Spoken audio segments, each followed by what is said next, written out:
Laputa, a floating island. An island that floats in the sky? Beyond that cloud is a floating city that no one here on Earth believes exists. We have to do something, Patsu. I've got a plan. 宮崎駿の最新作「天空の城ラピュタ」。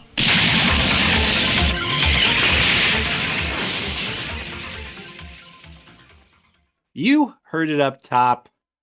We do return to our Miyazaki as we move into Julyao-Miyazaki here on Normies Like Us with your hosts, Robot Colin. Mike Ska. I want that pendant, that stone. And this is Jake Patsu. And happy Julyao-Miyazaki to you all. Yes. Julyao-Miyazaki. Happy Julyao-Miyazaki to you all. We've had a little bit of technical delays, so this is coming out actually on the 4th of July. We're recording on the 3rd. That's right. And in protest to the state of America, we're doing something Japanese. That's our... All on purpose. That's right. Yeah. I wish I could find the castle in the sky and move there. Yes. I honestly was like, why don't they just live up there? But we'll get into it. There was some moss-colored... Sending ice after the people who come down from the sky. The castle sky people. We don't want them here. They're bringing their robots. They're moss-covered robots. We don't like them. We don't like them. They're being nice to the animals. We don't like it. But the air pirates, we're going to deport the air pirates. Air banditos. Dola is a bad person. So with that said, the recording date of the 3rd of July, I do have a pool party barbecue happening in the background of my current location. So if any of that bleeds on the audio, it's the festivities. If fireworks happen, it's the festivities. I don't know. So just a disclaimer. You know, you're at a pool party. Yeah. Hanging out. Partying out. Sipping some nice cold... Better than the White House being blown up by aliens, Mike. Yeah. Or a single robot from the sky. Welcome to Earth style.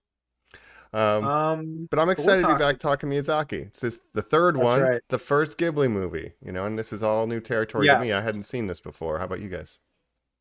Okay, yeah.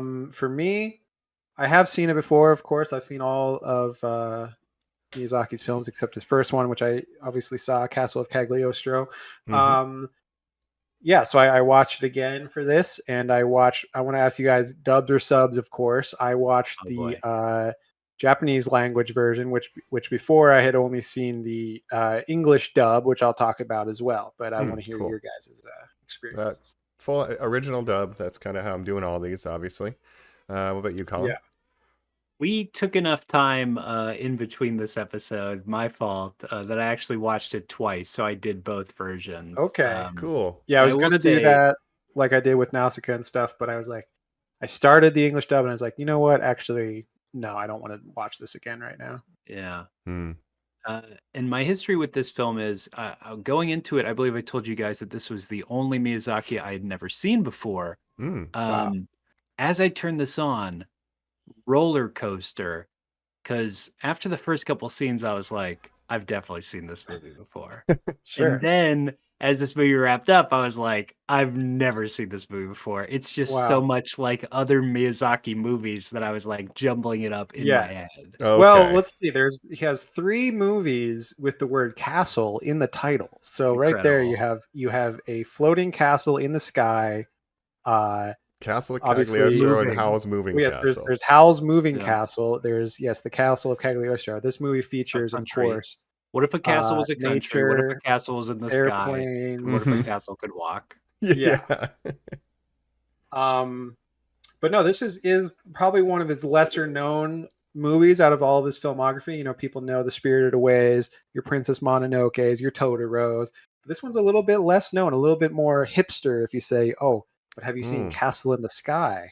But this was, of course, after the success of Nausicaa, he did form Studio Ghibli with his longtime friend Isao Takahata, as well as producer.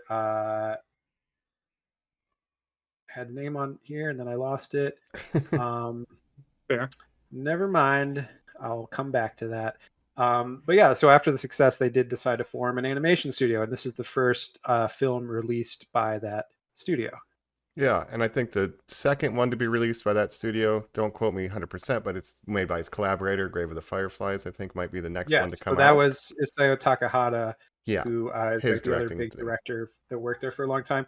And the producer is Toshio Suzuki, his longtime producer, who's worked with both of those guys for their whole career, basically. So those three guys were kind of the founders of Studio Ghibli.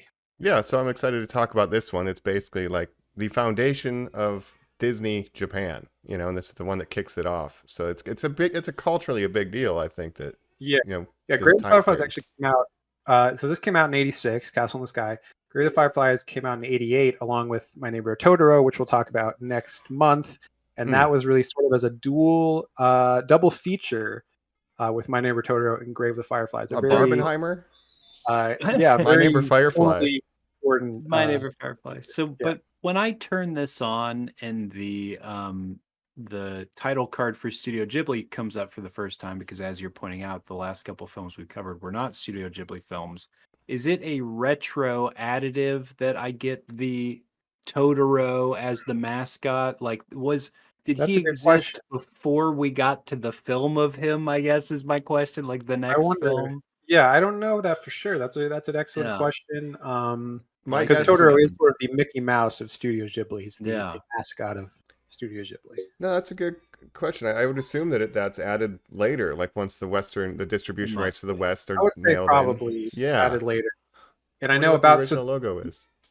the English dub, as I mentioned. Of course, all these Ghibli films have pretty good English dubs that they made, like in partnership with Disney. This one specifically, I think, is one of the worst Wow. English dubs out of all his movies. It's You really have James bad. Van Der Beek The as beak. Patsu. You have Anna Paquin, and it's very strange to hear James Van Der Beek. Hey, I'm a kid. Yeah, it seems like they aged up these characters I'm a without totally normal kid. visually aging them up, but their voice it like James Van Der Beek, in his teens or in his 20s at this point. This was after Dawson's Creek, I believe, because they made they all of these Miyazaki movies had original English dubs that were done when they came out, and then they had Yeah. later dubs with celebrity voice actors and stuff made by Disney. And that was sort of after the success of Princess Mononoke and Spirited Away. So this English dub came out in like the 2000s, right? Early 2000s. So that was only added later. And I'm not a huge fan of James Van Der Beek. I do like Cloris Leachman as Dola. I think she's great as Dola, and Mark Hamill as Muska. Oh, And Yeah, our second he's a Mark good voice Hamill actor. film. I Yeah. like that. So the Joker. Yeah, Right? naturally. That's the only role he's But no, known for, I do right? prefer the Japanese voiced one Fair. for this one specifically. All right. Just Well, wanted no, I appreciate that. Yeah, well, I'm excited to talk about it. I said we jump right in, or fly right up, I guess, to the castle in the sky right after this. let's do it. We're back here on Normies Like Us, where we are continuing Julyao-Miyazaki, talking Laputa, Castle in the Sky, or really just Castle in the Sky, as it's known in the West, right? They dropped the Laputa, I believe. Yeah, well, Laputa is mentioned in the film as the name of the castle in the sky, right? And that's, of course, they even mentioned in the film. It's a reference to Gulliver's Travels. If you guys are familiar with the book, Gulliver's the Laputians, yes. So I think Miyazaki was inspired by that book.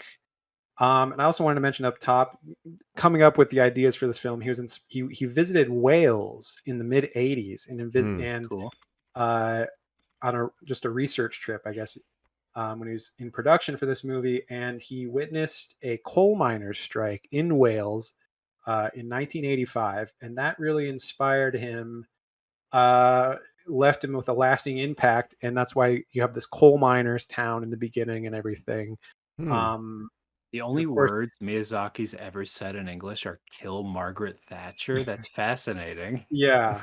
As he smokes a cigarette and draws a cute little girl flying through the air. Yeah. Right. Of course, yeah, he's big on the labor rights and of course environmentalism. All his common themes are present in this one, of course, and we're going to talk all about that.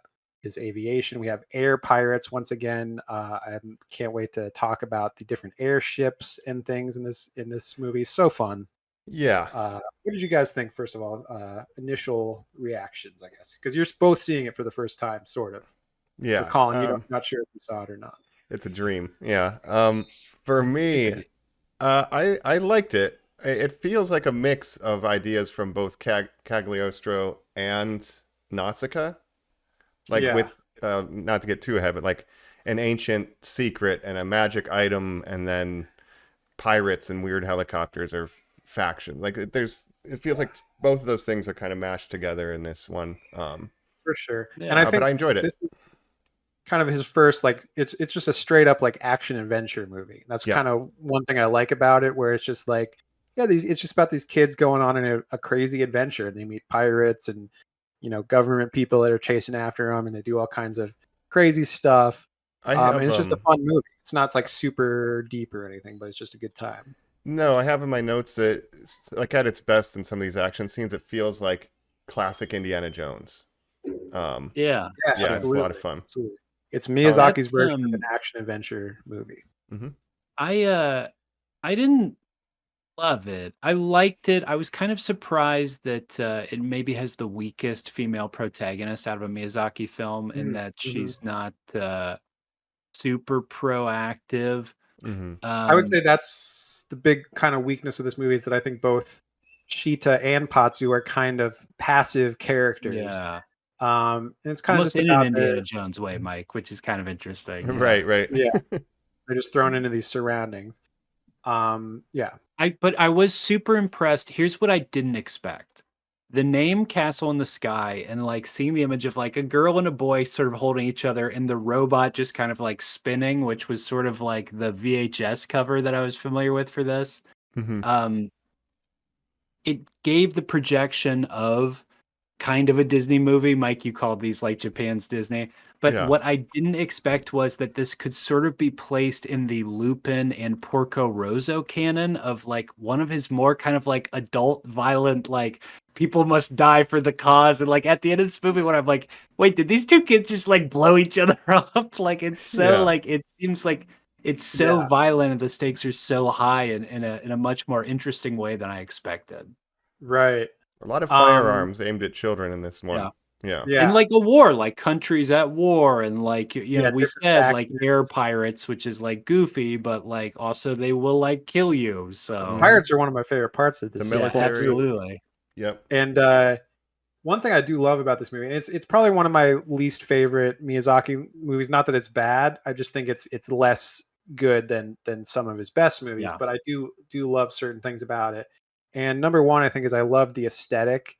Like Nausicaa, I love the aesthetic of this. It's a very steampunk kind of world, lots of machines and airships and different things. And I She's a believe it was mechanic. very, Like that's so cool. You know, it's like it is Yeah. very physical. Yeah. just Yeah. that whole coal miner town when they're running on the trains and stuff, and then all the stuff in the sky, the airships and everything. Just a very cool world, and very steampunk, and very influential to a lot of things. I think you can see the influence in a lot. I was thinking Breath of the Wild feels very Oh, inspired. dog. The robots When and stuff. people do those little like AI drawings now or whatever, but like back in the day, real deviant artists used to actually like draw out like the poster for what if Miyazaki did the Adventures of Link, or you know, like Mhm. like an actual Zelda movie or whatever, right? And you're like, oh, that's cool. I never took those seriously. This movie is the Zelda movie. Like it's Yeah. so much like Tears of a Kingdom. Literally, that there's the last game is about a city, like that Hyrule is a castle that goes up into the sky. Like it's so crazy. Right. And just the robots, like the sort of organic robots, remind me of like Yeah. a lot of the things that The you have to fight. Guardians. Yeah, the in Guardians. Breath of the Wild. Right. Breath of the Wild. Yeah. I get, That's what they're Final called. Fantasy influence with the airships and everything, Sure. of course, and some Yeah. of the more steampunky elements of certain Final Fantasy games. I've I think that's also why I'm on the roller coaster, Jacob, is that like this is every Final Fantasy game. You know what I Yeah. mean, Mike? Where you're just Yeah. like this. It has been ripped off so much. No, and Right. I learned a term for the first time watching some reviewers. I don't know if it's widely used or I just have not heard it, but it's this term of Japanese science fantasy kind of coming out of I love because it that, is a yeah. mix of both. It's like this fantasy fairy tale with the steampunk machinery and stuff. So science it- fantasy is like kind of where this sits. Is that maybe our favorite genre on I this feel like that's a podcast? genre I like a lot. Yeah. Besides cyberpunk, for me, cyber fantasy Cyberpunk, is right there. Yeah. steampunk. I mean, Japanese anything with sci-fi punk in the fantasy. name, I'm kind of into. Steampunk is cool. I like science fantasy. I like science fiction worlds when they have elements of magic and things like that. Even something like League of Legends, which is not something I ever played, but like the Arcane show has like a great hmm world. So I kind of know it from that. Anything like that, I'm into. So, And it's all kind yeah. of inspired by this, thing that Miyazaki has been doing throughout his whole career of inserting weird machines into these whimsical settings. Absolutely. It's very like I specifically remember when Pazu opens his door, there's a little string with a block of like a weight, and when the door opens, it moves up, and then the door closes itself. It's like there's this Yes, little attention to detail, and when you scale that to all the different airships, it's like it's so cool. Just Yeah. as we're discussing like Miyazaki-isms, I think maybe the fun one to wrap up on before we jump to like discussing this movie, hmm the nature, the fact that a character in this film is literally like, well, nature talks to you if you listen to it and stuff, and like that the final set piece is a gigantic tree, Yeah. like that it has that strong Miyazaki flourish as well. Absolutely. Yeah. Once Mhm. again, it's all about living in harmony with nature and how can Earth. humans live with nature, symbiotically, sort of. And that's kind of, Muska, the ultimate villain of this movie, kind of goes against nature. And that's kind of his downfall in the third act, I feel like. Yeah. So versus, Pasu and Shita. But speaking of let's talk about our two main characters. So Pazu, as you said, I think his kind of defining characteristic is that he's like, well, he's a very like brave little boy, and he's good at like machines and stuff. Like he's kind of a mechanic, right? Yeah. And that's kind of his main character points. It kind of depends which version you have, because the Japanese version just kind of makes him like cool, but like the American version, he's a motor mouth who says 1,000 jokes and quips like a second as he's also like running around and being crazy. Yeah, I forgot. I think the English dub does that thing where it just adds like any quiet time. They just say have as to add much as you a million can. Oh, lines. man. It's like, yeah. Ooh, No, but what I like about Pazu is, he doesn't have his parents. His dad would always talk about the castle in the sky before he passed away. So he works in the mines. He's literally working underground, but dreams of the sky. It's like, oh, metaphor. So I like it. It's simple, but it makes sense. Right. Yeah. And then we have Shita, the girl who fell from the sky. And again, kind of a passive main character for compared to someone like Nausicaa, especially, who's such a great character right off the bat. That I can see where that criticism is coming from. Yeah. Do you guys like Anna Paquin? Did any of you guys ever do True Blood? I never watched that. A little bit of True Blood. Though. The Piano. Great, Rogue. Piano, movie. yeah. She was nominated for an Oscar. I think one Mean of the Little youngest Girl ever to be nominated for an Oscar for a role in that. No, Rogue is the main thing I remember her Rogue. for. Yeah. But yeah, again, I should have watched the English dub again just so I could remind myself on that. But not a huge fan of the beak. It's pretty stilted. Yeah. Vandercreek. But it's hard because there's two dubs. There's two versions to watch, and I assume it's really hard to find the original dub if you even wanted to check that out. Pretty much. You got to go with the Disney dub because that's what's in circulation now. But I feel like the original dub's not going to be better because they put a lot more money and stuff into these, of course, Disney. Oh, you know what? Dubs with big name actors. Yeah. You guys are reminding me though, the way that I watch this when you're asking about finding the older versions. I downloaded this on Apple to my iPad and watched it on a plane. I watched it in the sky. How Miyazaki intended it. Exactly. Isn't that weird? That's great. I like that a lot. Absolutely. You went up in a little kite thing and kind of. Well, I was in a bug. I was in something with flapping wings. Yeah, an ornithopter. Little boosters. This movie has ornithopters, quick. From Dune, of course. Famously, you guys know what ornithopters are, right? Of course. Yeah. You've certainly explained those before. The bug-like crafts from Dune. Yeah, I love flapping wings. I think that's a cool aesthetic. Yeah, and we talked about Dune, like Nausicaa being heavily influenced by Doom, and then we have literal ornithopters. Do you know what they're called? In They're this referred movie? to as Flapptors, and I love that name. That's Yeah. great. Getting Yeah. the Flapptors. All Getting right, the Mom. Flapptors. I like that. I like how they connect together. Can't wait to talk again. Dola and her large adult sons, who are the air pirates. Let's talk about the opening scene. Let's just get into Very it, similar right? to Nausicaa. We have an assault on an Yeah. airship with a princess in it, who's going to be a key plot point. Crazy. Yeah. And the obsession with princesses is very The interesting. third Mike, one in a 'cause row. that's, First to couple me, movies, such a especially. Western thing. Again, to go back to the Disney of it all, to have a protagonist that's a princess, but this one is more in line to our princesses in that, again, she's so inactive. And she's Yeah. just scowling on an airship that a cackling granny air pirate is attacking with her, as Jacob said, large adult sons. Yes. We've got the large adult sons. We've got she's being held captive on this big airship. There's like a fancy ballroom or something. There's a bunch of people on it. There's a military, and we have these air pirates that are attacking, they're boarding this ship and kind of storming it. And we get this full blown action scene as the first scene, just jumping into it. It kind of reminded me of Cagliostro too, where that just kind of jumps into where they're at the end of a heist and they're throwing the money out of the car and all that stuff. So right away you have all these questions like who are these people, what's going on, all this stuff, because it just drops you into this action. They storm the airship, they fight with the military. Our princess kind of escapes out of a window and is kind of hanging on the side and then falls down, and of course she's wearing a crystal necklace that sort of protects her, and that's when we get our nice opening credits. Oh my song. god! And this is where I'm like, The Legend of Zelda. What? Like these credits are insane. The score. We've talked about the Miyazaki scores before, but it's so playful. This one. This is yes.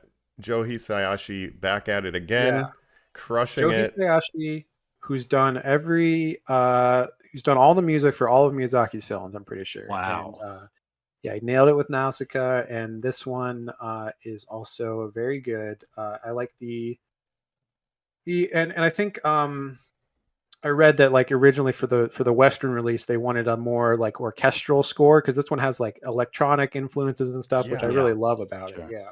No, and we get during the credits this kind of they're like weird kind of etchings almost that allude to a history of when there was more than one castle in the sky. There was a whole nation of floating cities and stuff. Again, it's so Zelda, Mike. It's you're sitting down, you've plugged a controller, and you hit start, and this is what's playing. Right. Yeah. And Zelda also all about princesses and things, if you think about it. Dang, you're right. The princess is in another Link castle in the sky. Link and Zelda, a lot like Patsu and Sheeta. Yeah. Yep. But so Sheeta, falls and goes into our nice, beautiful opening credits sequence. And after that, she kind of falls and she lands in this minor town. And this is when we cut to our other protagonist, Patsu, who is sort of an assistant for like the miners doing various things. Hey, I order 5 meatballs inside this little thermos. Glug, glug, glug, glug, glug. Eat my spaghetti. Yeah. Patsu's delivery service, yeah. And then this girl literally falls right next to him and falls into his life, and he gets wrapped up in this adventure because this girl, and it's kind of all about their relationship. Not really a romantic relationship, more just like a platonic friendship, because they're still, they're young kids. But it's this boy and this girl going on this adventure, and he's immediately just very protective of her, and just a really great kid, and just wants to be friends with her. So we love Patsu. No, and it's again not too dissimilar from Cagliostro, where Lupin is doing his thing and just kind of happens upon a princess who needs help and decides, this is the right thing to do, and takes it upon himself to protect her. But his other thing is his dad talked about the castle in the sky. Everybody says, oh, that's bullshit. And he's like, no, I'm going to prove my dad right. So his big goal is I'm going to figure it out. Building an Those airplane. two things will cross over. He's building an airplane. Yeah. What are the odds that he would find the princess of Laputa? Yeah, right. Falls right into his lap. And imagine a kid who, inspired by his dad, who was a a aviator and saw Laputa once, and no one believed him, of course. But obviously, Miyazaki putting aviation in all of his movies, his obsession with aviation, and his dad who worked in aviation. Hmm. And now this kid is inspired by his dad. He's building his own airplane. He wants to find Laputa, and that's kind of the start of the adventure. Hmm.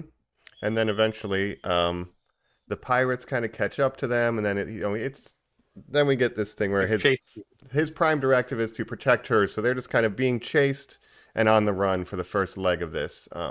Yeah. Government man in sunglasses. Mike, you said his name. It's Musaka. What is it? Muska, just Muska. Muska. Yeah. Muska. Muska. Yeah. So the government wants her, So the you pirates have, want you her. have two factions really. You have the government, right? Exactly, the military and the pirates. And at first, the pirates are mainly antagonists, right? You think, oh, these are bad guys. They're pirates, obviously. But then, like halfway through the movie, it kind of flips, and they kind of become allies with the pirates in a fun way. And so, Great but right voice now, cast for all yeah. these like big dumb idiots who are like, "Ma, we found her. Mama." Can we grab her? Yeah. Yeah. Do it, you fools!" So Yeah. that's what's so interesting about these pirates. They're led by Dola, who's like this older lady, Yeah. which is kind of another archetype of Miyazaki. You Yeah. can see in like Onibaba, in like Spirit Away, right, and things like that. So the wise older lady, but here she's like leading a crew of pirates, which are all her sons. We meet her husband later, and so it's just a family of pirates, and they have their little makeshift airship, Great trope. and they're chasing. They're trying to catch Sheeta, and so Patsu's like, yeah, we're gonna run away. And they use everything in the town to their advantage, where everyone in the town's kind of helping them, which I love, that they're just like, oh, you're being chased by like bad guys. Of course, we're going to help you. Oh, you want to get on this train to get away? Of course, I'm the train conductor. I'll help you get away, even though it blows up like most of the train. Yeah. The coal miner's boss stepping in, his boss stepping in for this machismo off is right. And the best, literally the best part of the entire movie is when the other son steps up and they're like, "Hey, Sparkles, bust that shirt, show what your body does." And he's like, "Oh," and he does it, and they're like, "You know what to do, coal miner guy," and he's like, "You got it." And then he starts to do it. He also busts his shirt off. It's so they have a good. muscle off where they bust through their shirts. And then the wife is like, I'm not fixing that. Yeah. Yeah, it's very I love funny. it. It's almost so all making fun of that type of machismo. Right. It's poking fun at that. Exactly. And all the townspeople are just kind of helping them get away, and like, oh yeah, come on, kids, go through the back door. Yeah. And they eventually, they get away on the train. Then they're being chased on the train tracks, and then you have the military coming after them. And this was very Indiana Jones to me. This train, it's so kinetic and fun. The way they're disconnecting the cars and trying to push them off or jumping between everything. It's a ton of fun. Really well done sequence. It is, yeah. And like the pirates have their car on the tracks and they're chasing them. And also this train conductor does not care at all that like the train like gets separated, and then like eventually the train tracks just get blown up, and that was probably like the one train track into that coal mining town, so they're just blowing up essential infrastructure. But they're creating jobs. And they eventually escape into the mines, where they kind of get away off the train tracks, right, and then because we don't know why she's being chased until we're saved again by the necklace. And that's when 2 and 2 put together. We know she has this mysterious necklace, and Patsu's kind of talking about it when he first meets her. He's like, "Well, you fell from the sky." Patsu does one of my favorite things that a protagonist in a film has ever done, which is he doesn't just talk about it. He's like, "Here, give me your necklace," and he puts it on, and he's like, "Watch this," and he walks off that roof or whatever and falls. And he's like, "Actually, it didn't work that time." He falls through the roof, and he's like, "Oh, I guess it wasn't the necklace." Yeah. But the idea that he wanted to proactively show it, you don't see that a lot in movies. A lot of people just be like, "I'm telling you, your necklace was glowing." And she'd be like, "What?" Yeah. I think that's kind of his defining characteristic, is that he's very brave. He's not afraid to like. He's a leap before you look, literally, kind of. Yeah. Yeah. That's good. He'll do anything to protect Sheeta, and he's not afraid to jump off high places. Yeah. And it is also important that this right before this jumping off the roof, it shows that he is like friend of animals. He blows his little horn, he feeds the birds. He's like, "Here, you feed the birds Yeah, too," and builds that's his a very little Miyazaki thing, and it'll pay off Yeah. later. Just wakes up, cooks some eggs and some eggs Feeds the on birds. toast, feeds the Yep. birds, plays his Yes, little my keyboard. breakfast I have every morning. One egg, one fried egg on a piece of toast. Yeah. Yeah. People like to meme about, Miyazaki food and Miyazaki scenes. There's like those montages and stuff. So good. And it does look really good, making that little egg on toast. What could be better He than that? splits it. I'm like, ooh, what a little touch. Yeah. Yeah. Oh man, it's great. But yeah, so then we learn the necklace protects him again, and that's what everybody's after. And then we're kind of it's been like Nausicaa, we fall from a height into an underground, and now we do a segment where we're kind of exploring this underground world for a little bit. Yeah. And this is where we meet Uncle Palm, right? The old miner that kind of comes along. You're like, who's this Are you a guy? little goblin? Uncle I Palm. like this guy. Yeah. No, I'm not a goblin. He's like, let me see your little goblin face. Oh, you got a little goblin girl with you. And they're like, we're Yeah. not goblins. Oh, Patsu, is that you? And then he's Yeah. like, oh yeah, the rocks are. What's he say? Like the rocks are speaking. Now, he says, listen to the earth. The earth is always speaking. He shows that the cave that they are in is made up of the same material or has a vein running through it that is the pendant that she is wearing as well. Mhm. Now, it's two different words is what he uses. It's like illuminate. What is it? I'll try to find it. Yeah, it's like some kind of mineral that like it looks like regular rocks, but underneath the surface, it's like this rare. One of them is Beautiful called like stone. lightweight stone, where I'm like, that's great. That's just what it should be called. Yeah. I Like when you can't strike find it them yet, together, but you yeah. can see the true. Then the dub, it's like Illyrium or something, and you're like, okay, Yeah. I guess so. But it kind Uh, of I'm very turns out the Zelda. light, you see the whole cave like sparkling, and you see all Yeah. the shining. It's very This is cool, very beautiful. Aetherium. My favorite Ethereum. my favorite cryptocurrency. That's right. Ethereum. Yeah. Again, it's very very science fantasy. Where Called there's this fantasy element, unobtainium? there's these science Yeah. elements, steampunk. Again, the steampunkness of it all is you don't see enough steampunk movies anymore. No, You know what I mean? Like I don't know how you guys feel about that as a Well, genre. Peter Jackson's itself. Moving Castles movie. No one Mortal watched it. Engines. Yeah, Mortal Engines. Mortal Engines. is great. Driving castles. Yeah. Mortal Engines a lot actually feels very inspired by this movie too. Oh, yeah. now that you mention it. Absolutely. Yeah. But yeah, so we learned why the crystal's special, and then this is only like that's a symbol of Laputa. I think do they confirm the existence through talking to this old miner? Well, I think she kind of mentions to Patsu before that like because she kind of doesn't remember That's what where I'm happened, definitely but then she's from. like, oh, I think I'm like from there, Laputa. But then she like He's grew like, up "What? like on the mountainside, like herding goats or something. But she's also like an My parents orphan. left, but above Yeah. our door." Mm-hmm. So they're both like orphans, so they kind of bond over that too. Yeah. And then they My meet dad Uncle was driven to Tom. kill himself because nobody believed there was a castle in the sky. I'm James Van Der Beek. Huh? Exactly. Well, they eventually get out of the tunnels and they get detained, and this is where we get Muska's motivation. They get caught by the army. Yes, they get caught by the army. I think Sheeta does reveal her secret name tying her to Laputa. Yes, that's correct. She gives her entire little royal title. Musaka shows the robot to her and says, nobody knew about Laputa. It was a forgotten place, just a story, until in a farm side, this robot fell down to the earth and it was made of such advanced technology. We don't know if it's ceramic, we don't know if it's metal, we know it's not from Earth. And we all got to a decision that we needed to get up there and claim that. That's where you come in. We get sort of also the backstory through her that like she knows spells that are important to activate these stones. She knows these spells. But like Muska explains all that, and the there's like an emblem on the robot that matches the emblem on her. See? There we go. Yeah. Oh. And then they also sort of they throw Patsu in a cell basically, and he's like, look,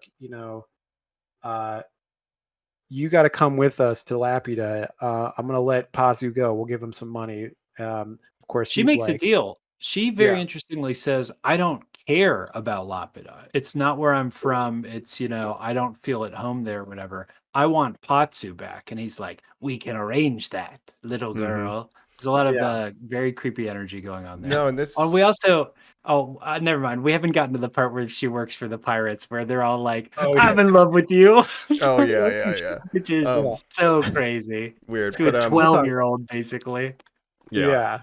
But We'll get there. We'll get the stuff with Muska and the detainment, again, it's very Cagliostro of like, I'll kill Lupin. No, I'll marry you if you let him go. Okay. Like it's a lot of the same, like, I need your ring to open the thing. I need your gem to do the thing. So that's what I mean by they're kind of Jacob, similar. it's also very, what's his name? What's the other Lupin bad guy that we watched? Oh, when you watch Mamo? Big Brave. Oh, Yeah, it's Mamo. also very Mamo. Mamo. Where he's like, Okay. yes, here's the deal. Yeah.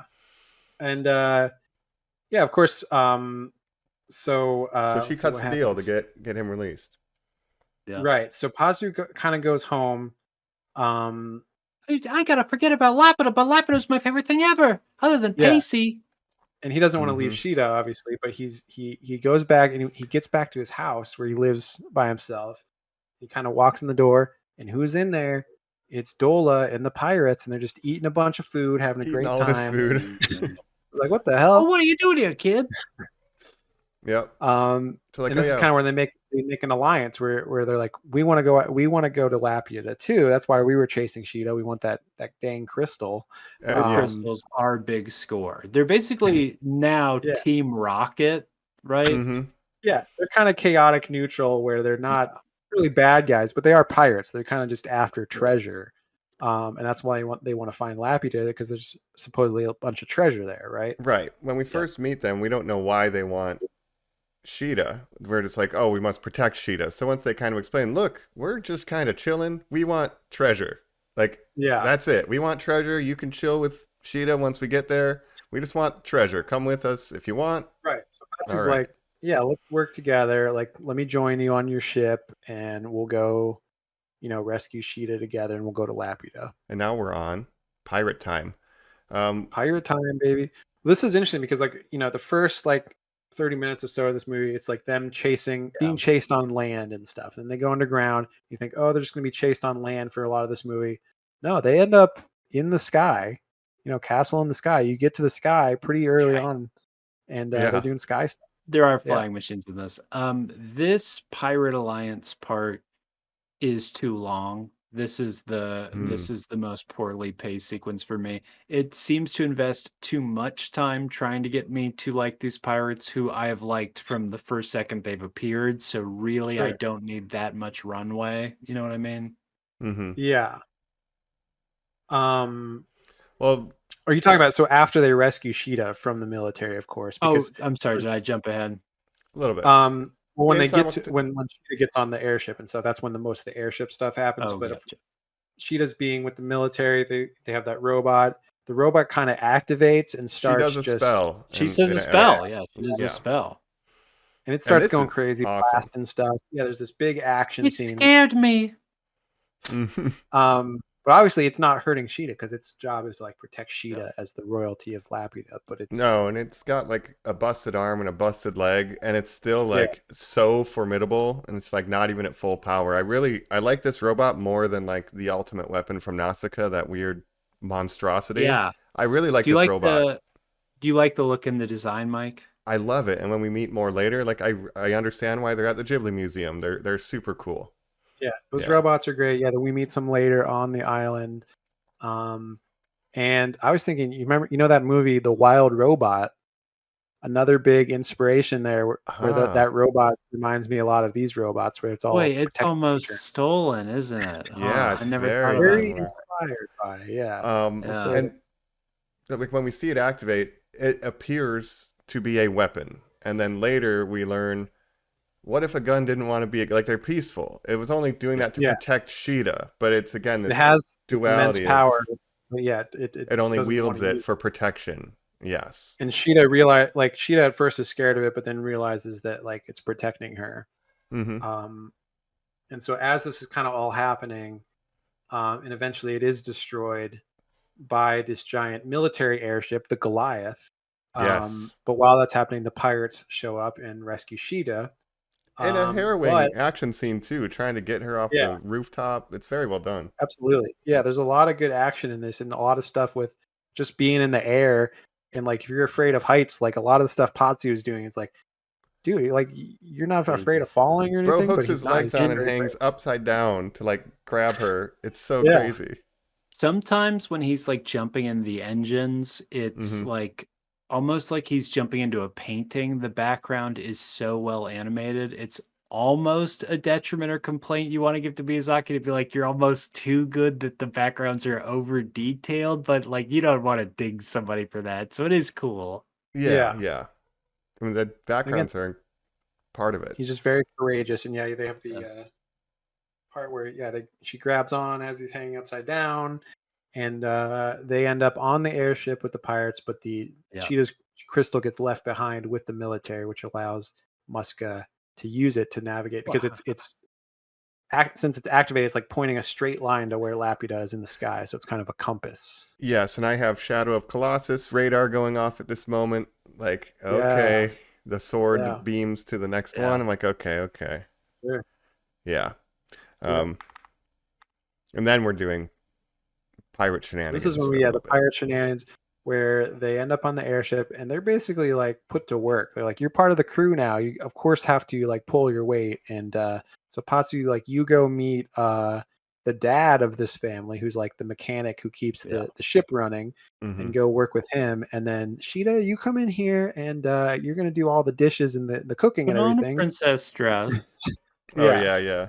You need a new fit. This part is too long, as I was saying. And this is the part where there's the uncomfortable thing where all the pirates are like, "Oh, we love you, Sheeta." Actually, I get Yeah. done with my chores early so I could be with you because I'm in love with you. And then by the Yeah. time the 13th guy comes in, it's like, hey, Sheeta, I was wondering if you, what are you guys doing here? Right. I mean, yeah, that's a line I would redub intent, but I did enjoy they're like, "Oh, I'm going to not do my chores," and it keeps building like everybody just wants to slack off and hang out in the kitchen. Like that was silly all and in fun. there. And cook. And Yeah. again, it's good looking Miyazaki food stuff. So Yeah, Yeah. and it's like tough guys wanting to be in the kitchen again. It's like little masculinity thing. Like, no, we're cool Yeah. here cooking. It's fun too. But there's always that, or oftentimes that uncomfortable, like, oh, why is this young girl being like, why are these men leering at this young girl? Like even in That I didn't Cagliostro, like. there was like the princess in that was like, we don't know how old she is, and then there's like this uncomfortableness with like where she's like in love with Lupin and stuff. And the uncle's Now, like, "I'm gonna marry you." Yeah, she, it's not great. Yeah. she has pigtails, which she will have shot off at a certain point. Right. Mhm. She looks like a very little girl. Something I forgot to point out as well, again, as a tribute to my roller coaster of have I seen this before? Her Yeah. first outfit is Kiki's outfit, right? Right. It's Yeah. just the blue outfit with the red bandana up top, basically, right? Yeah. Mm-hmm. At one point, basically. I think when she's on the airship, right, she gets like pants. They're like, put on these pants so you can like do adventure stuff more. Yeah, so you can jump around, basically. Yeah. Right. Well, again, yeah, in Nausicaa, we had the tan pants where it's like, is she wearing pants or They not? received She complaints. They're like, Yeah. we need Yeah. to make clear that there's pants here. Make sure Yeah. these are like Flying bright around, red. buck Yeah. ass naked, just her butt out. But But then you're kind of growing to like Dola and these pirates a little more, where Yeah. it's like, and even Patsu and Sheeta, they're up in like the crow's nest of the ship, which later like becomes like this kite thing that detaches from the ship, which is very cool. And they're kind of It's a lot talking to like each Pitch other. But yeah, we What's learned that? robots are just here for a good time and they want treasure. Like they're just chilling. Yeah.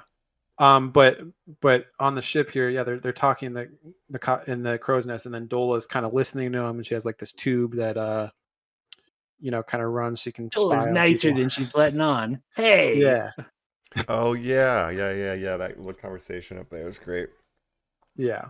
So I actually Um, like all this stuff on the airship, and I think the Pirates airship is such a cool design where it's like Yeah. this kind of, it's not like versus the Goliath where you have this big military, threatening looking thing, and then you have the Pirates airship, which is kind of ramshackle and kind of put together, not super. You can tell they don't have a lot of money, so they're just kind of doing whatever they can, and like the dad's in there like keeping the engine running however he can and stuff. So I just yeah.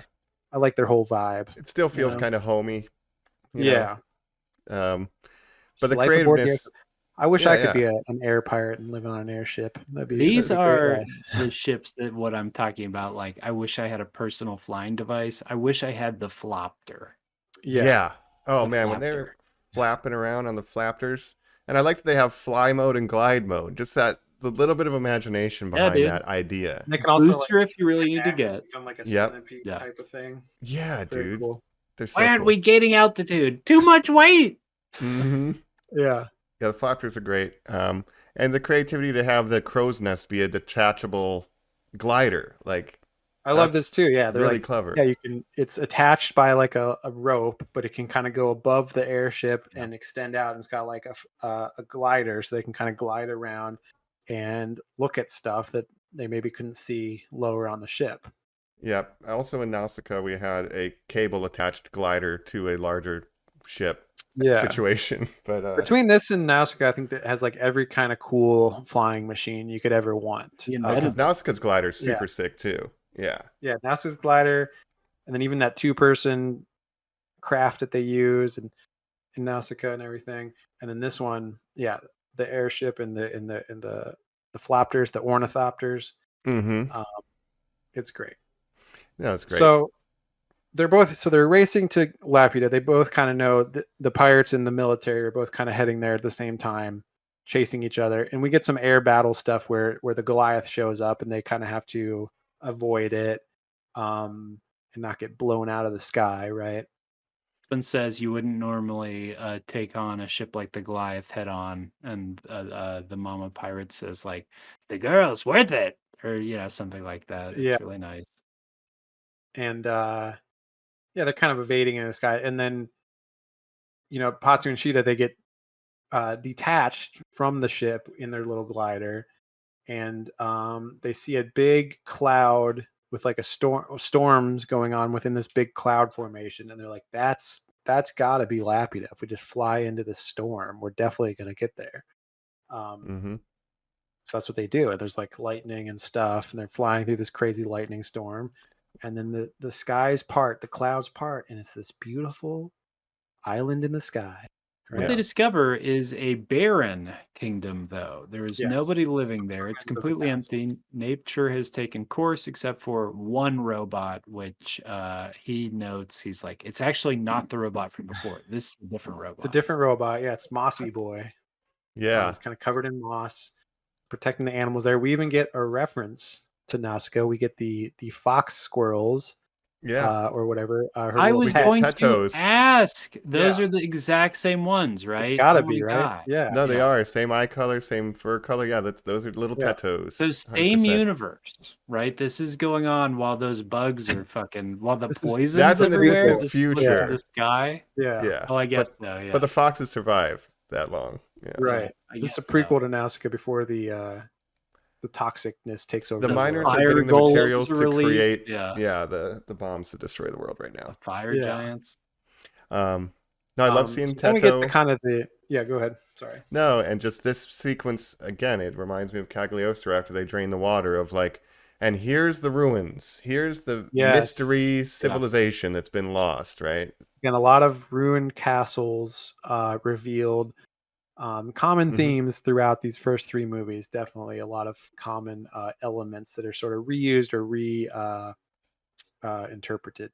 Yeah, Yeah. which, Old architectural wonders. yeah.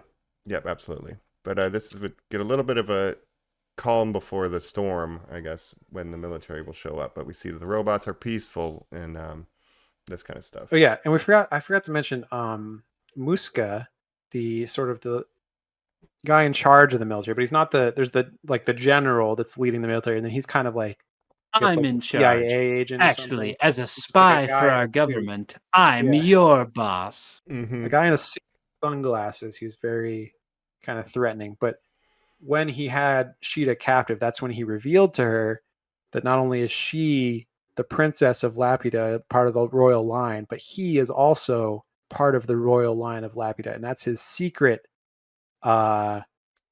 reason for wanting to get to Laputa. Aside from the military, he's just using the military to get there because he is actually also a Laputan and part of the royal family. Ultimately, he will say to a little girl, "We will use its power to commit genocide on the entire human race, except for the two of us, because we Yeah. are gods to them." And you're like, Yeah. Right. "Uh-oh." And it's similar to the uncle energy of like, we're both part of the ancient family, but we're gonna Right. take this shit back over. Yeah. It's like maybe Yep. maybe I'll marry you and then we can solidify the bloodlines. Maybe that's not really said, but No, kind of it's but imply implied, that though. he might want to do that. Laputans only is what he's thinking. Yeah. He's all about it. Yeah. Um, So he's Oh, yeah, that's basically like this right. crazy maniac who's got this secret evil plan that he's going to unleash the power of Laputa, and he's using the military to get there. But he ultimately doesn't care about the military and will betray them, obviously, in the climax.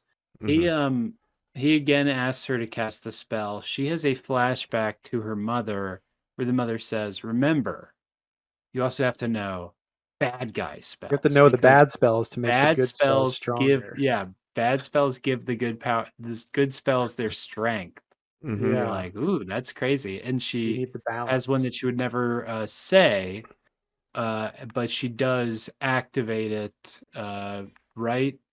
This is the moment where she turns it on for him, right?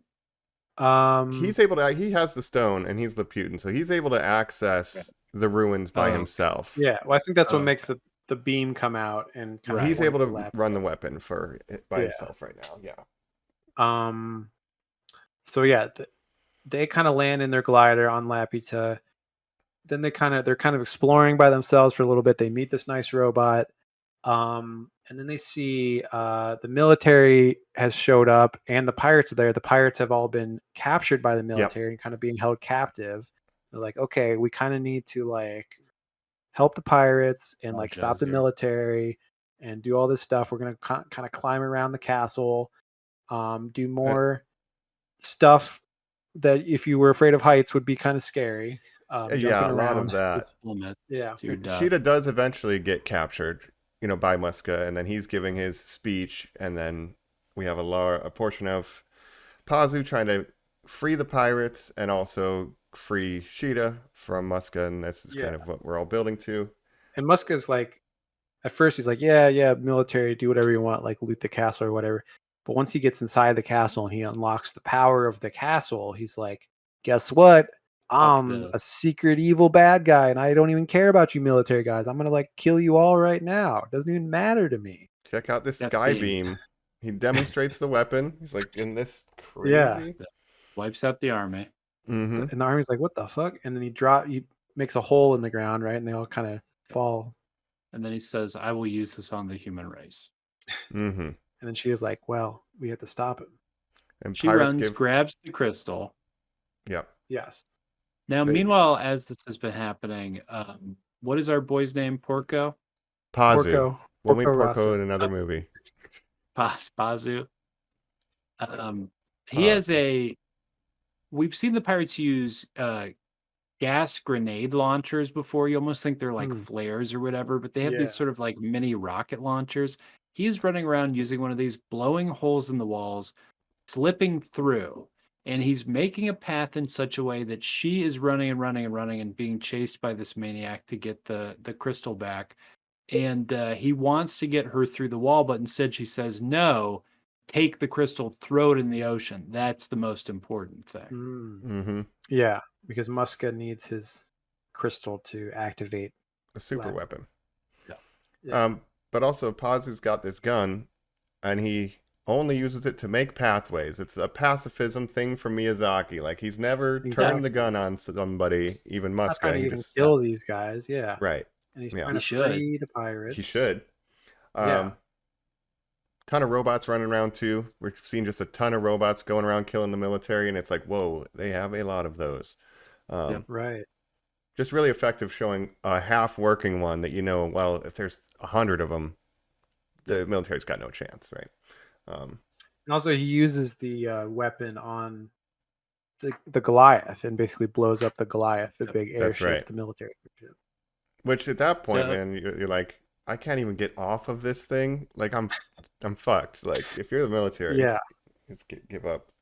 No, so eventually, as our as our villain has now lost the opportunity to get the crystal back, he's turning his little 6-shooter revolver onto our heroine, firing bullets at her and saying enough is enough. pew. Yeah. When he returns, our hero, and comes out and says, like, well, like, I've hidden the crystal, but what I want is to talk to her for like a minute or whatever, like 10 minutes or whatever. And the bad guy's like, I'm already counting. Like, get over here, like, start talking to her or whatever. And he comes up and he's like, hey, like, so I've got like a plan, like, what's that bad guy spell? And she's like, why? He's like, no, like, trust me. Let's use it. And this is where when Muska is shooting at her, he shoots her little braids off, and she Which gets a is short haircut. Next time it'll be your little ears. Right, Yeah. but she's just standing there bravely. Like I like that scene. She gets a new cut. Yeah. That is cool. But yeah, let's do the destruction spell. So they hold the crystal together. They say the destruction spell. Bad call by Muska to let him go talk to her. But what we don't realize is when the mom's like, and this is like a bad guy spell. Like what she's actually saying is like, well, this means self-destruct in our native tongue or whatever, right? Like it's literally just her being like self-destruct, engage, and the ship being like approved, and just like Muska's like, yeah. Oh yeah. Because he gets blinded by the light of the spell. You can't see. Blinded. Yeah. My eyes. He fucking falls off. We don't see it on screen, but presumably he falls to a horrible death. Along with like most of the military. But they're protected by the giant tree of the island, Patsu and Shita, and they get away on the glider, and then they meet up with our pirates who are on their little. Well, there's a bit of a fake out because Auntie basically is like, they sacrificed their lives to blow up, that great technology. We've lost our treasure, whatever. And then the glider comes and connects to their little centipede gliders, and they're like, "Hey, you guys made it! Hey, that's great. Oh, he shot your hair off. That's too bad. That's crazy. You look great." Yeah. Yeah, and Sheeta gives Dola a big hug, and she's like, "Oh, we missed you guys." And they're like, "Don't worry, we stole some treasure before This hug feels weird." And she pulls diamonds out of her boobies. Now, have I ever told on this podcast how my extremely large and fat grandmother Dorothy, who looked very much like an older Miyazaki character, because she was so wide, used to keep a purse inside her bra that she called her titty bank, that she would exclusively pay for stuff with. Wow. Okay, so Dola was not the pioneer of this technique. Horrifying as a child. To hear her say, "Hold on, darling," to the Applebee's waitress. I just need to break into the old titty bank and then pull out a huge coin purse, like that big, like fitting in the cup of her gigantic boobies. Sure. That's got to be just trolling. She's having fun with it. No. That's funny. I hope so. God rest her soul. Yeah. But yeah, Dola cracks open the old titty bag and is like, "Look it, we got jewels," and everybody else is like, "Diamonds, we got rubies, we got a bunch of shit before the island blew up." And what does the last idiot son say? He's like, "Robbing stuff is great." He says like being a sky pirate's the best or something. Is basically like their last lines. It's so funny. And they did blow up the military blew up their airship, which they blew up our airship. Like, don't worry, we'll build a new one. We always, figure something out. We'll sort it out. Like, you pirates are all right in my book. Yeah. Mm-hmm. Yeah, they're all right. They're like, they're Monkey D. Luffy would love these guys. They're true pirates, And you gotta think, Oda, maybe. Inspired by pirates are pretty sick, But right. Yeah. So being all a pirate well. means, having friends, right? That's what. There's a whole arc where truly, and I know that I said the last couple films have reminded me so much of One Piece, and that maybe Oda is copying from the master. But there's truly an arc in One Piece where a character's like, "But have I told you my secret name?" And like truly the wording of a character being like the secret name, you're like, is he truly just stealing that one for one? I don't know. It's so interesting. It's an homage. There's also the Akira slide, as it were. the Japanese thing of like having multiple names. Like remember in Shogun, where like every man has 3 names, his secret heart name that he keeps to himself, and all that stuff. Oh yeah, that's true. I feel like that's just a traditional Japanese thing where you have a But secret you name for go only by your that friends. philosophy as well as me, right? Yes, I can Right. never let down my wall to show you my true name. No. The borders of the heart are great. Nice. Yeah, well, like, Sheeta's, what did it say? Her name was Lucita. So Yeah, in Japanese that'd be Lushita. Lushita is short for Lushita Lushita something. Yeah. Or Lupita. Lapita. Yeah. Yeah. Yeah. But yeah, our heroes save the day by crumbling the And castle. that's kind of the movie.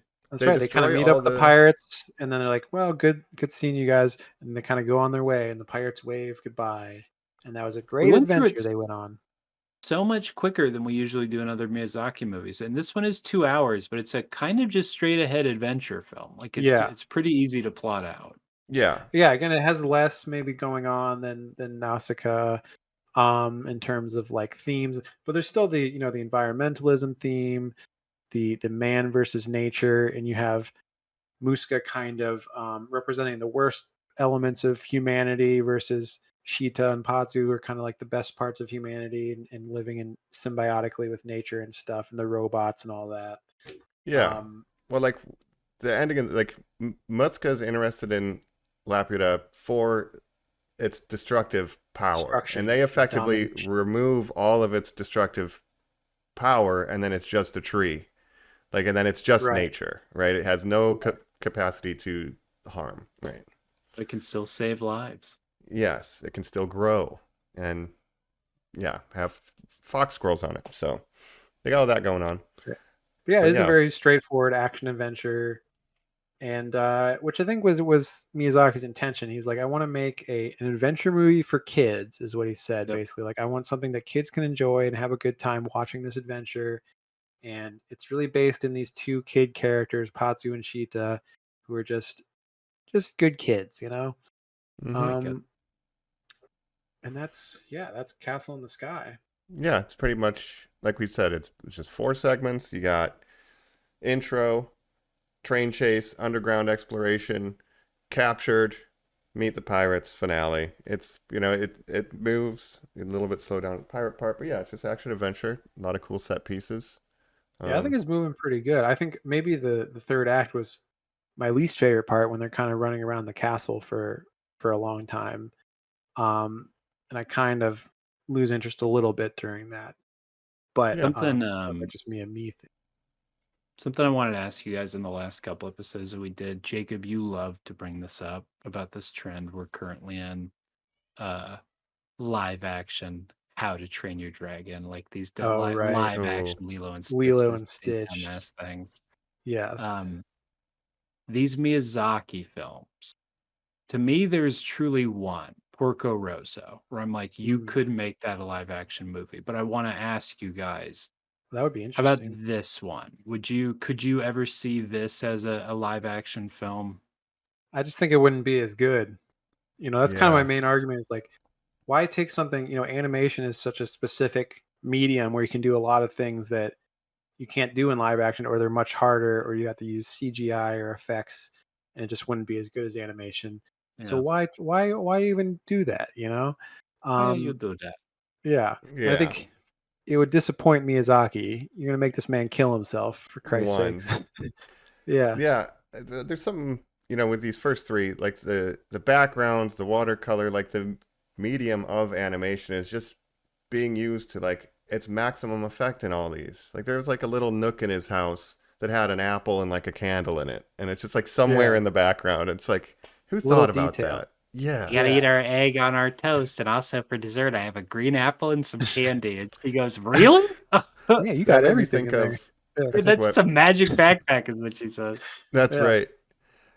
Some of the wandering, I think, was 28 years later, when they're like, you guys like apples, huh? Like, he just has a ton of apples. It kind of reminded me of that when he was feeding her. Totally different movies. You eat these apples, and you got your mom who thinks you're her dad. Well, she can walk. Yeah. But I love how self-reliant Patsu is, where he's just living by Yeah. himself, making food for himself, doing a job in the mines, like building a plane, doing all this stuff, just having a great time with his You're life. Like shocked he's when living life the right way. he brings the lunch to the character and doesn't say dad and instead says boss. You're shocked. Yeah, It yeah. sets Right. you up on a good path for that character, writing wise. Yeah, and and later you meet the boss and his wife, who kind of you could see as like maybe they're like surrogate parents to Patsu, but he does live by himself in this house, as he says, and he's building a freaking plane. He's like a young kid, and he's building this aerodynamic plane and stuff, and doing all He's this made a lot engineering. of progress on it too. It's Yeah, come along pretty far. right. And you'd think, I thought that was going to get finished and be used at some point, like after he got separated from her. Like, I got to finish my plane to go after her, but that didn't really pay off. But it's cool to see, that's what he's doing. Yeah. Yeah, I liked it. I think Muska is a weak villain. Mm. Because I he think he's doesn't as really. strong as the two lead characters. He gives a couple unfortunately. speeches, and then at the very end is I'm super evil. So he's not as developed, I guess. He's kind of one-dimensional, and Yeah. he's a think most Laputan characters are, supremacist. Yeah. Yes. But A really, Lupitian. Dola and the pirates were my favorite characters in this movie. Just Right. think they're a lot of fun. Yeah. Yeah, when you meet the dad, he kind of looks like there's a character in Spirit Away that he looks a lot like, that I feel like was borrowed from this movie. You brought up how interesting some of the female characters can look, but you really do run into early on here Miyazaki having such boring older male character, middle-aged male characters. And when he gets into them, male protagonist characters too. Mm. Yeah, Like what's interesting- Ashitaka looks exactly like the kid from The Boy and the Heron. Right. Oh. What I think is interesting about this one is just it's a boy and a girl who are like the co-protagonists, and usually traditionally a lot of times it's a young girl character who's going through this adventure or something. This time it's the two of them. It's kind of about their relationship and how they're such good friends, and they fight for each other and stuff. So I love their little relationship that they have. But yeah, overall I don't think it's the strongest Miyazaki film. I don't think it's bad necessarily, and I actually did have a lot of fun rewatching it this time. I'm like, oh yeah, I like this movie. It's just a good time. It's got good vibes, I liked it the first time. I almost fell asleep the second time.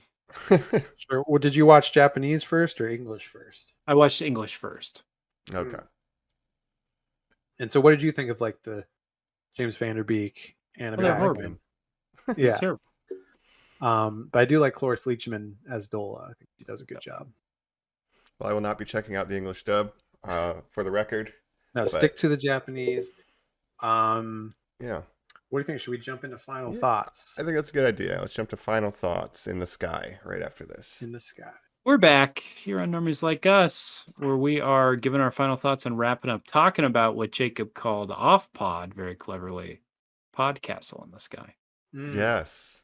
Podcast I did on the steal that Sky. from Blank Check, a podcast that Colin and I. Is that what they love to call listen that to. miniseries? They don't call it Howl's Yeah. Moving Podcastle or something? No, that's one that they also thought of, but they ended Sure. up with Podcastle in the Sky.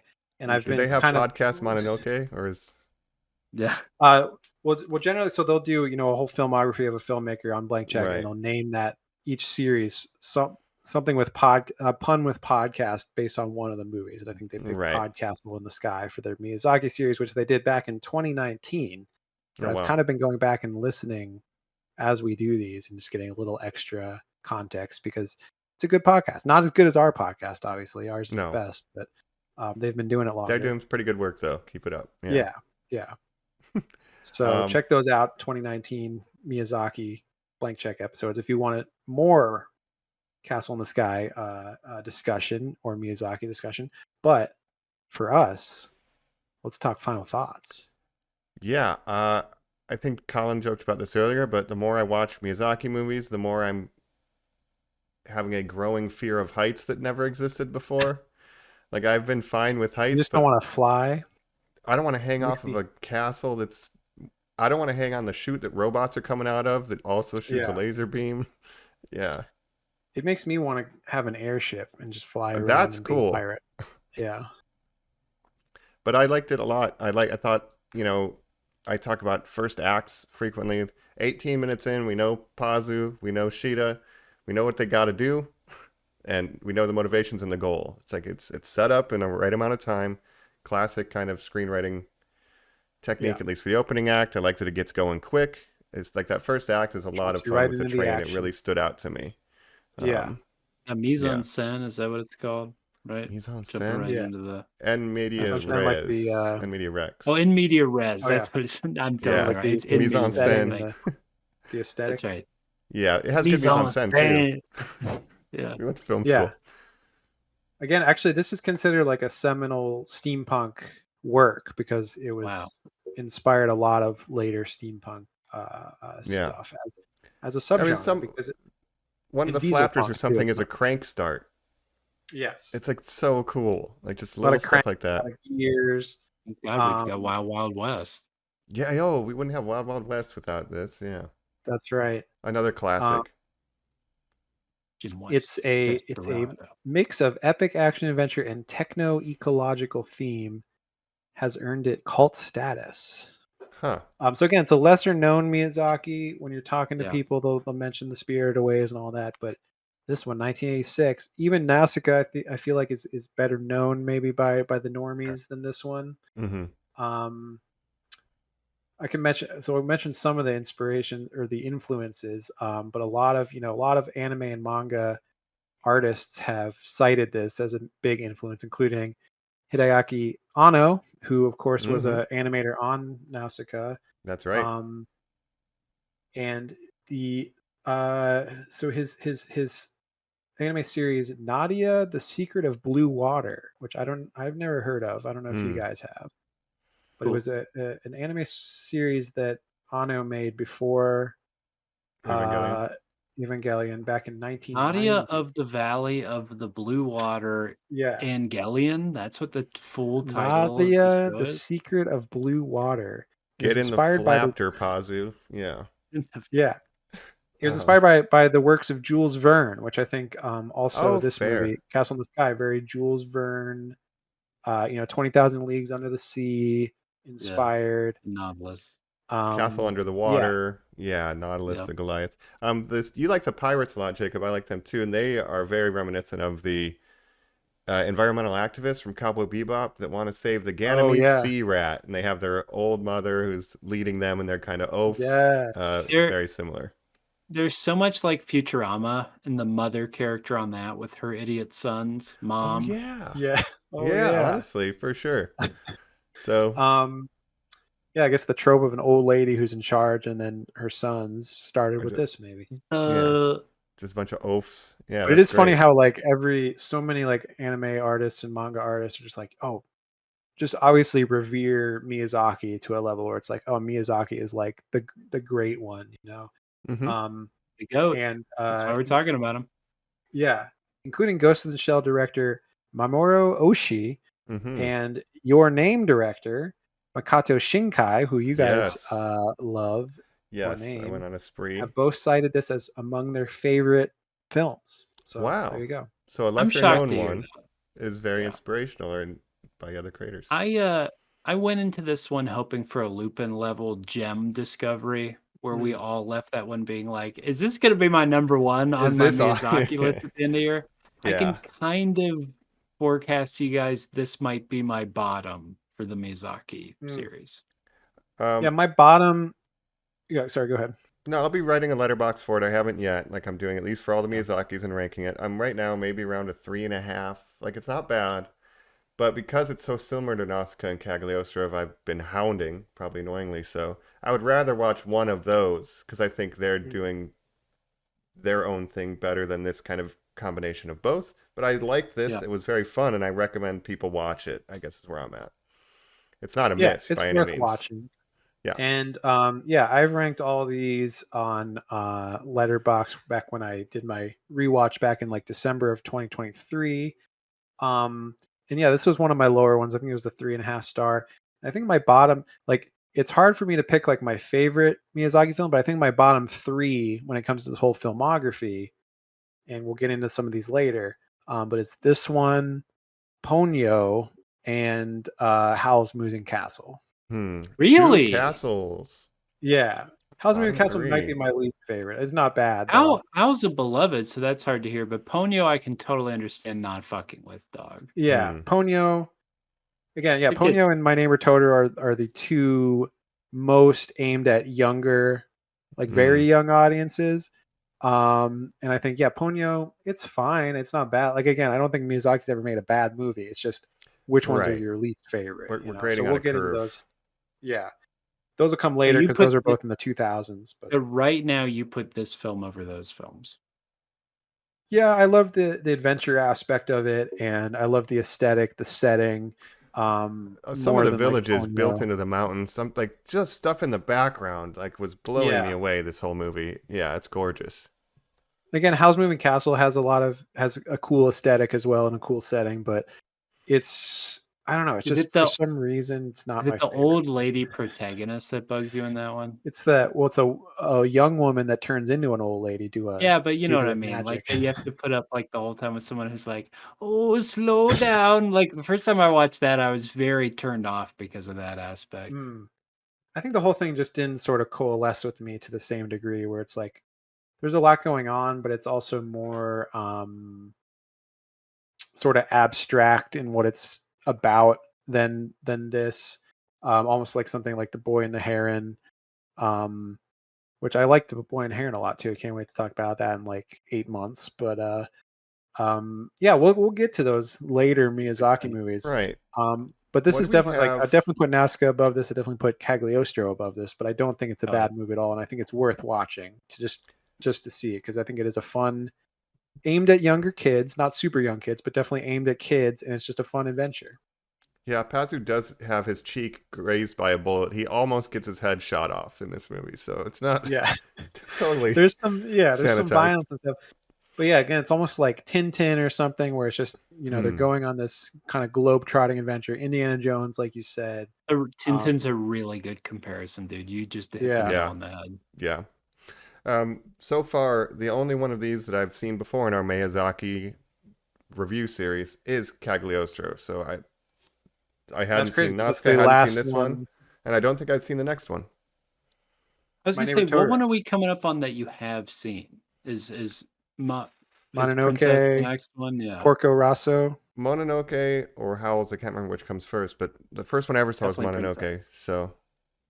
So next is My Neighbor Totoro, Which I've never seen. Then Kiki's Delivery Service. I have seen that. So Kiki's is the closest one coming up. Okay. And then Porco Rosso, another underrated one, I think. Which I haven't seen. But now, obviously, that's our long form series. We'll be coming back next month for that. What is? Do we know what our next episode is? Can we tease that? We do, yes. We so do? we're into July, of course, Julyao-Miyazaki. And we're getting some big new blockbuster films that we're very excited about. Starting with one that I'm not as excited about in terms of the ones that I'm looking forward to in July, but required viewing, unfortunately. It's Jurassic Park. Return to the July. The return to the Jurassic Park. Jurassic Park. You can say, as of this record, Mike, you have seen it, right? I have. You're the only one of us who has seen it. I forgot that. Yeah. As I don't like spoil to call anything, it, but I'm not spoiling it. I just say I like to call it Scar Jurassic Park, and I look forward to talking about it next week. Yes. I will say I had a friend text me and she said, I saw that Jurassic Pokemon movie. I love that. That's it. I love ScarJo. I will say, I've probably mentioned this on podcasts before that I'm a hater of the Jurassic World trilogy, especially. I don't like any of those movies. Like the first one is all right, I guess. Dominion was terrible, I think. Check it out. I don't like any of the Jurassic Park movies. Notoriously, it's the only film my mom and dad ever walked out of. And you're not a big dinosaur guy. I don't like dinosaurs. Mike's a dinosaur guy. Colin's not a dinosaur guy. I'm sort of apathetic on dinosaurs. I guess I'm in the middle. All right. But I think there's only ever been one good Jurassic Park movie. That's my take, and it's the first one. Well, I'll tell you what I think. Lost World, maybe. Next week. Yeah. I'll say as long as this one's better than the Jurassic World trilogy, I'll be happy. I'm kind of just expecting an okay blockbuster movie with dinosaurs. How about this? Because this is one that maybe my mom won't come to, so it might be a loner. Mike, how about a 4DX or a 3D or something? Did you do anything? Ooh. Did you do any dumbassery, and would you recommend No. any Go Alamo. dumbassery? I went to Alamo with my friend whose favorite things Yeah. are dinosaurs and Scarlett Johansson, so she had This fun. is like the perfect movie for her. Yeah. I'm wondering if 4DX would be worth it. I don't know if it's consistent enough. I would say just Okay. just watch it regular. You're probably all right. Okay.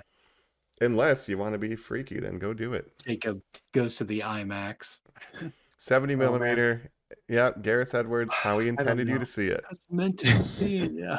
It's shot very well, so maybe go to a big screen. Was I'll say Gareth that Edwards much. that directed it. Yep, Gareth Edwards directed it, so Yeah. yeah. Anyway, Let's I guess Well- just I'm put on him that. next week.